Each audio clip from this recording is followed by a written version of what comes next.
Hello, vinyl community. I got an interesting question by fellow YouTuber Mark108, and he was asking me about Russian bootlegs. So he was asking about Pink Floyd's The Endless River, and he didn't like the fact that the CD was a digipack, and I can understand that. And on Discogs there was one from Russia that was coming in a jewel type case. And he was asking me, should I go for it? And I thought today I'd make a video on my thoughts on bootlegs and my experience with bootlegs in Russia. So my resounding response to buying any bootlegs in Russia is a resounding no. It's not to say that there's bad stuff out there, but 99% of what you're going to get is just a copy, pirated and pressed. Now, it's not a CDR copy, it is pressed, so it's an illegal operation, and they're just trying to take advantage and make a little bit of money, and the artist is not going to get anything in their pocket. So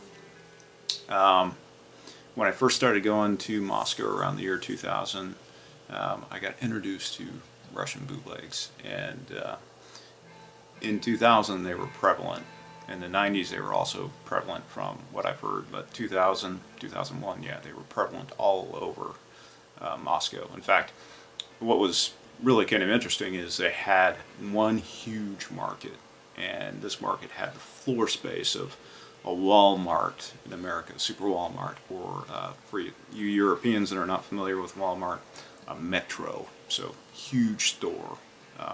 Huge square meter space, square foot space, with just, it was just a sea of stall after stall after stall of guys selling bootleg products. And I mean, they had stalls for whatever genre of music that you were into. So like if you were into Scandinavian black metal, there was a stall for bootleg Scandinavian black metal. Now, the cool thing was they did have some legitimate stuff there as well, so some rare stuff, but you really had to pay a premium for it. At the time I was still aspiring to be, or do some DJing on the side. Around 2000 I also gave that up, but anyway, being a DJ, you often have to buy music that you may not like personally. So like, for example, I'm not the biggest hip-hop fan, I'm not the biggest country music fan, I am not the biggest teen pop fan. So, I figured, hey, I can buy some of this like really cheaply. All the bootlegs at the time, they were, when you converted the ruble to dollar, everything ended up being like $2.50, $3 per bootleg. Now, just to show you some of the stuff that I did pick up, I don't know why I still have it, but they'd be coming up with interesting comps. So this is Ricky Martin, the Platinum Collection. So they'd take whatever CDs that they could find at the time and just mix it up, and you could see that, hey, this is a professionally pressed CD. So just to show you a few other things, I mean, I really, yeah, Ricky Martin. Yeah, I'm not going to listen to this every day for sure. Here's another one. Here's the Bee Gees. Now, the Bee Gees has some okay music. This is another comp. Nicely done, but the paperwork on these things is really shoddy. I mean, you can tell that they took whatever photos, and it's really cheap scans of stuff. And I mean, it's not bad if you're not willing to pay for the legal stuff. But the following year I decided to give up on DJing. I sold all my equipment for a bunch of luggage to go back and forth to Moscow, which is now destroyed, but that's a story for another day.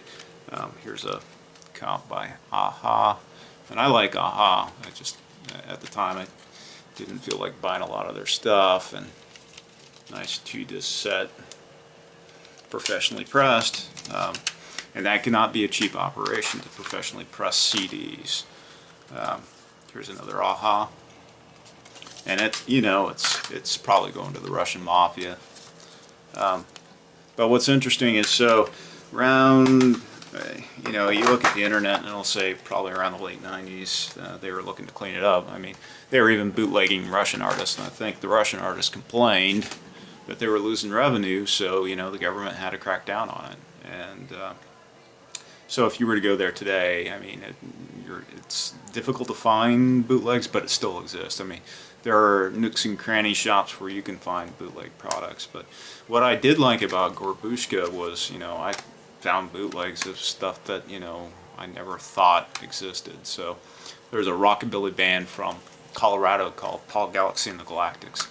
I never have seen an official release of theirs. I mean, I've looked on Discogs, but yeah, sure enough, in Moscow they had Paul Galaxy and the Galactics. They had a rockabilly stall. This just happens to be a CDR copy because I think only a Westerner is going to know Paul Galaxy and the Galactics, but that you can tell that somebody printed this up at home. So I don't know how they got the tracks, but nevertheless, it's kind of cool to have their music on a CDR anyway. So speaking of bootlegs, so when I was in college, I was also really into Led Zeppelin, and so I was after any Zeppelin bootleg stuff I could find. I mean, you go through the studio stuff and then you start reading up on the band and you hear about all these wonderful concerts. And so when I was in college, I was looking for these bootlegs of Led Zeppelin, and the best bootlegs of Zeppelin are actually coming from Japan. And Japan does a phenomenal job with their bootlegs. I mean, the Japanese are all about their packaging and giving their consumers a little bit more than what we get in the West. But anyways, just going back to Russia. Russia did have some Zeppelin bootlegs, which are really kind of good. I mean, it's a bootleg, but I mean, this was professionally pressed. Let's see if I can. They had a whole series of these, and let me show you the artwork here. And each one came with like a Zeppelin related poster, and they said it was limited to 500 copies. So I saw these; they were $3 a piece. I just snapped them up. But on the topic of bootlegs, I mean,